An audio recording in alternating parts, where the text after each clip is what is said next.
Okay, have you seen this news? Osun State Governor Adeleke raises alarm over bandit infiltration through Kwara border. Each time I see this type of news, you know what it reminds me? It reminds me of this broadcast by Nnamdi Kanu. That is one Nigeria for you. Fulani are now saying that Yoruba forest is now their irreversible homes. They have now occupied Yoruba land in perpetuity.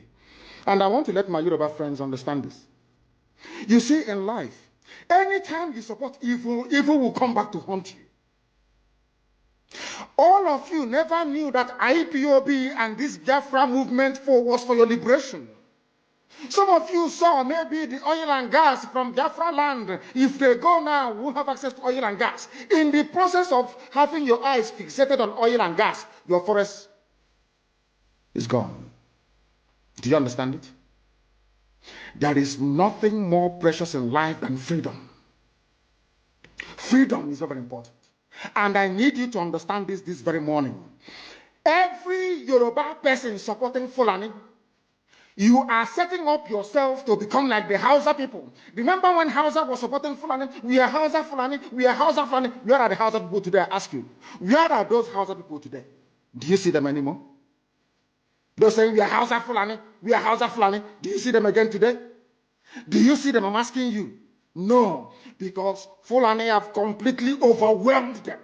It's called emasculation. Completely emasculated them. Look at what they're doing in the East.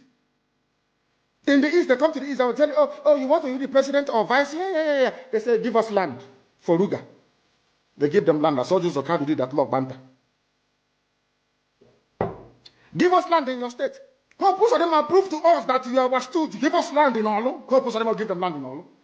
We can go and kill people in Obibo. We can kill for them. How many Fulani governors are prepared to kill bandits? I didn't say normal people.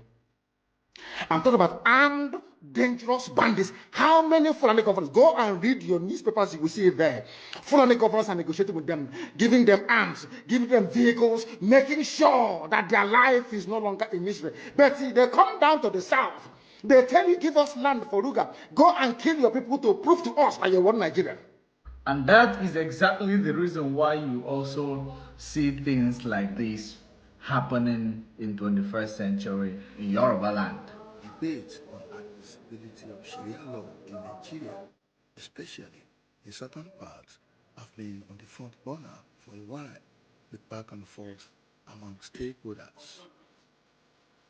Over 1,600 Muslim youths who are professionals in different fields across the country converged in Osun State for the 51st Annual Convention.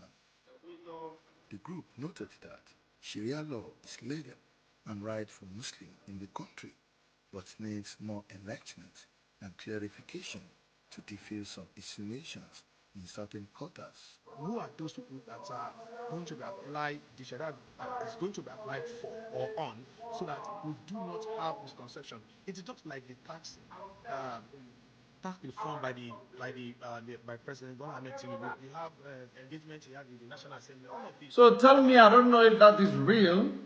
Adopting Sharia law or promoting Sharia law in Yoruba land in 21st century, I just hope it is not a way for them to invade tax. Tinubu told you that he wants to widen the tax net, and he has widened the tax net, but only for collection and not for, creation. Because if they create more jobs, then you will find people paying tax, but you never created any job, nothing beneficial to the citizen, no policies introduced for education, towards healthcare system. There is none.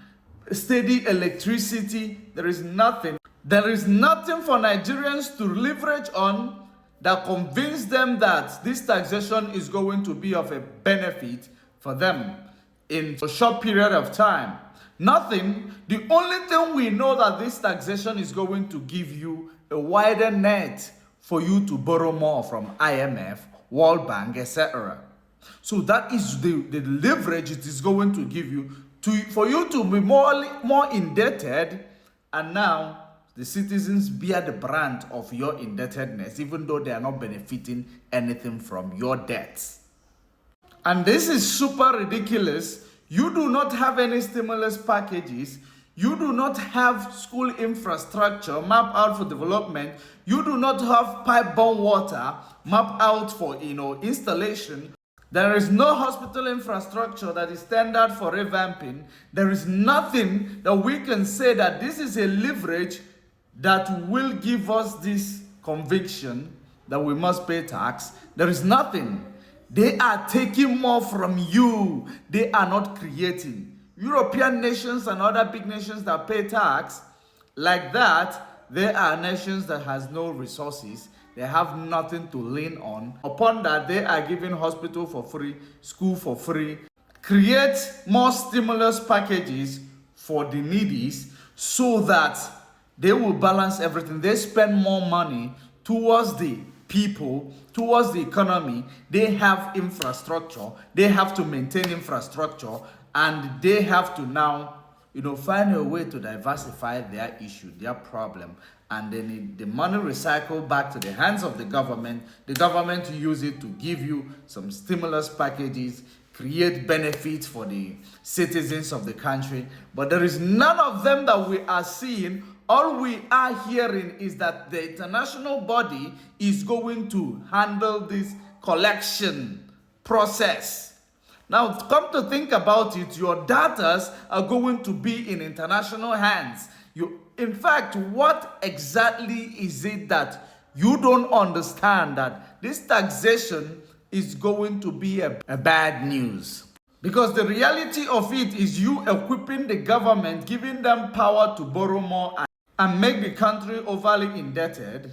And with so much debt, your economy will never grow. Rating agencies will rate you into junk status to make sure that you collect more and more taxation, putting a financial constraint in the pocket of the citizens that are benefiting nothing from the government, to give government wider nets to borrow more, leading them to loot more money with all their friends.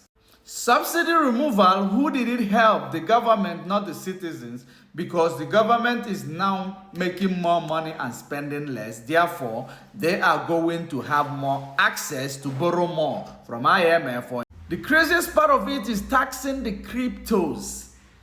You receive money from your employee as a salary which is already taxed. Now you place it on cryptocurrency, then when you are taking it out again, it will be taxed again